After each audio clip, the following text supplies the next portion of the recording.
We adore you, most holy Lord Jesus Christ, here and in all your churches throughout the world, and we bless you, because by thy holy cross thou hast redeemed the world.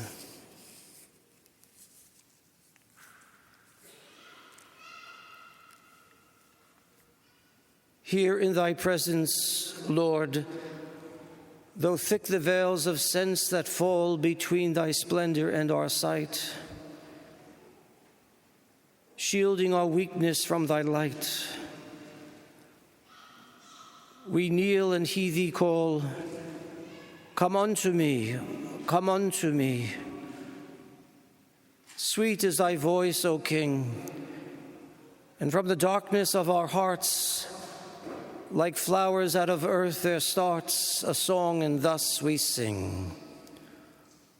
O thou most lovely and remote, most near and yet most far, who dwellest in the tiny mote of dust as in the star, whose presence gives the lily strength to lift out of the ground her pale, sweet face, O thou who art in every form and sound, whom every bird that ever sings, and every leaf that blows, and every dawn and every dusk, and every pure heart knows.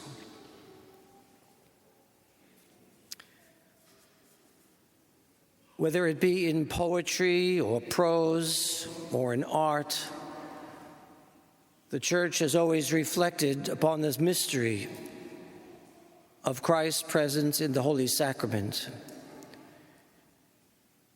This poem, simple poem written by Mary Thayer Dixon, who is often unknown to people, but yet she is well known through her lovely prayer, or the prayer called Lovely Lady Dressed in Blue, who was often repeated by the soon-to-be Saint Fulton Sheen. Many of us are familiar with Da Vinci's Last Supper, or the famous Caravaggio painting of Thomas putting his finger into the side of Christ. Many of us know at least one or two verses of the hymns of St. Thomas Aquinas, O Salutaris, or Tantum Ergo. Yes, whether it be prose or poetry or art, in every way and in any way, the mystery of the Eucharist has been sought to be not fully understood as much to be embraced. Pope Benedict XVI says that the gospel is not only informative, it's performative. In short, it works. And so it is when we look at the lives of the saints of old, or in our own century, or perhaps the holy people in our own family, we could see that the truths and the devotion of the Church, it works. Or we can say it should work, manifesting in the life of the person a growth in virtue, perhaps to a heroic degree. The truth of Christ present in the Holy Eucharist has been venerated, has been expounded upon, has been taught, and once again expressed in many ways from its earliest centuries. It would not be until the 13th century that the practice of adoration of the Blessed Sacrament in a monstrance, or in a formal way, in a liturgical manner, actually became to birth. And it was in the time of St. Francis himself, at the Fourth Lateran Council, in the year 1215, when the Church turned her attention to the Eucharist, its reception, its exposition, Sad to say, at that time, many churches were certainly not as clean and beautiful as the one that you're sitting in. Francis himself would often travel along the roads from church to church, as perhaps you know that they had no home of their own in the early years, and he traveled with a broom.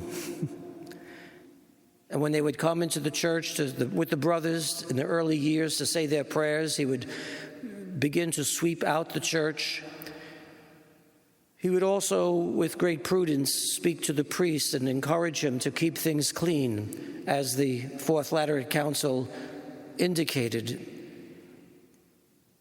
So things like the purity of the sacred vessels and the linens, all of these things which perhaps we may not think that saints have time to worry about or think about, but it was a concern for St. Francis. And he would tell the friars that when you see the steeple of the church at a distance, they should throw themselves down on the ground with their faces in the dust and cry out, "We adore you, most holy Lord Jesus Christ, here and in all your churches throughout the world, and we bless you."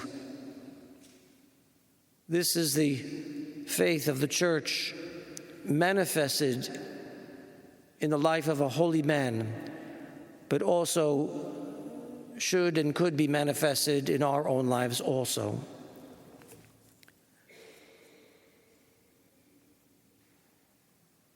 Perhaps you already know that the presence of the Blessed Sacrament was a consolation to many people who found themselves in a place where they could not publicly celebrate the Mass or legally, especially in concentration camps during the Second World War and in other times. I'd like to read to you just a portion of the Archbishop Francis Xavier Nguyễn van Thuận. He himself is a venerable, hopefully one day will be put on that list, the canon. He spent 13 years after being arrested in 1975, imprisoned, 9 of which were in solitary confinement or house arrest or isolation. Perhaps some of you have read his book, Testimony to Hope. This is the selection from the Archbishop's writings.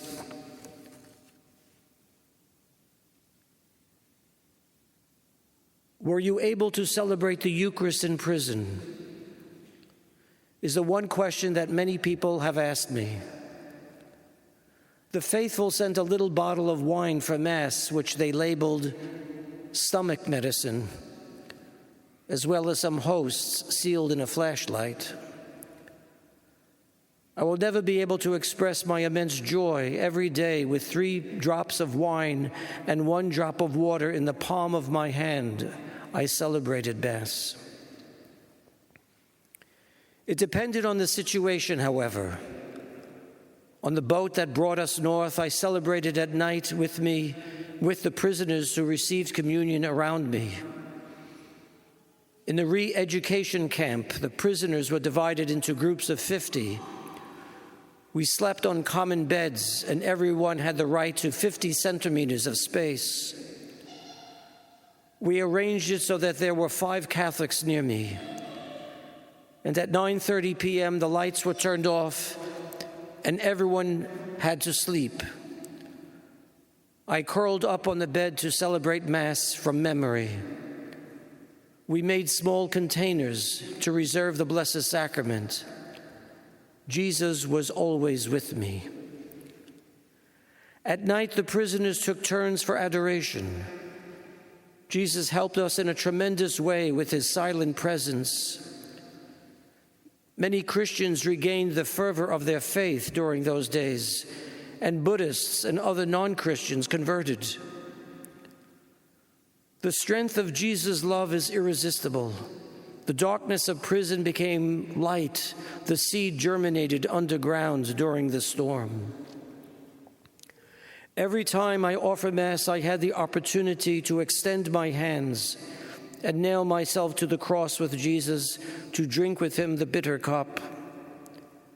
Every day, praying and hearing the words of the consecration, I confirm with all my heart and with all my soul a new covenant, an eternal covenant between me and Jesus, through his blood mixed with mine.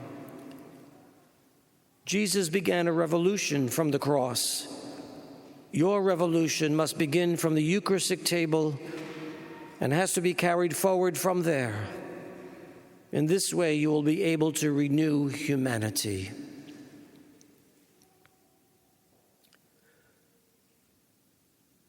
Well, I suspect for many of us that we will not find ourselves in prison. But is it not true that many times we find ourselves in a place or a position where it feels like prison? Cramped, alone, perhaps misunderstood, subject to terrible disappointment, failure, infidelity. And yet in this dark so-called prison, Jesus wants to be our consolation. Consolus, with, alone. To be consoled is to have someone be with us in our isolation and perhaps loneliness. We thank the Lord for the great gift that he has given to us, that has been celebrated from its earliest years of the Church.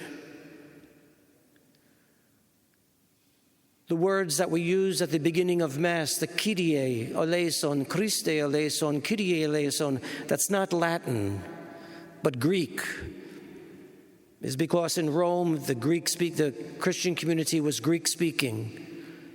And so every time we sing or say those words, Kyrie eleison, Christe eleison, Kyrie eleison, in the Greek language, it brings us back to the first century of the Church.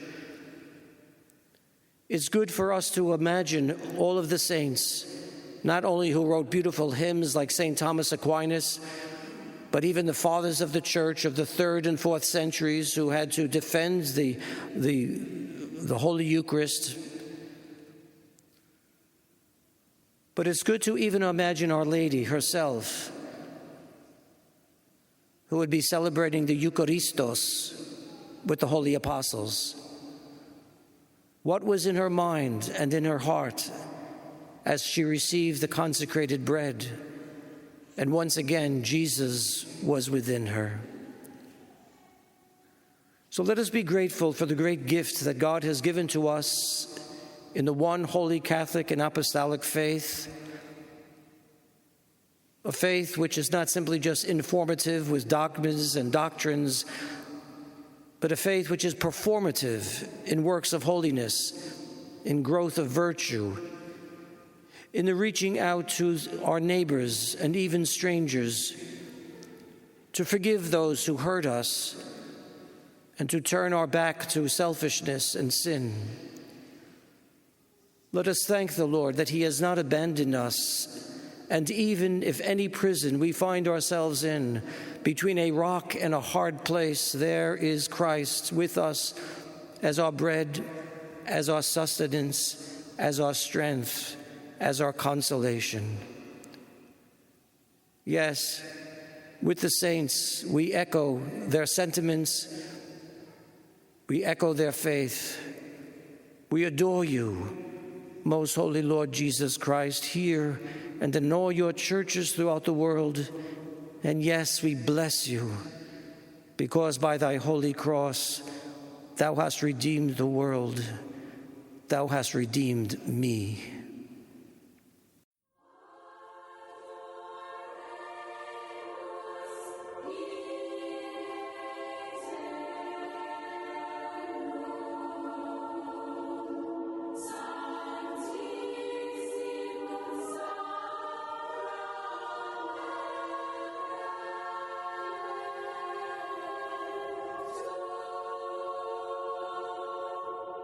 The sermon you just listened to was from the Shrine of the Most Blessed Sacrament in Hanceville, Alabama, the third in a series of 3 talks given as part of our monthly Adoration Sodality Day of Recollection.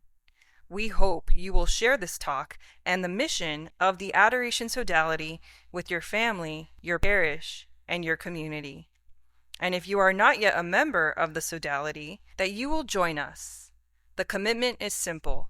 Just spend 1 hour in Eucharistic adoration on a monthly, weekly, or daily basis, and pray the I Adore Thee prayer, which all the poor Clare nuns throughout the world pray during their holy hours. It's that simple. You privately choose the time, the location, and the frequency of your adoration hour. But by joining, you spiritually become a part of something so much bigger. Learn more and become a member at iadorethee.com. Let's change the world, 1 holy hour at a time.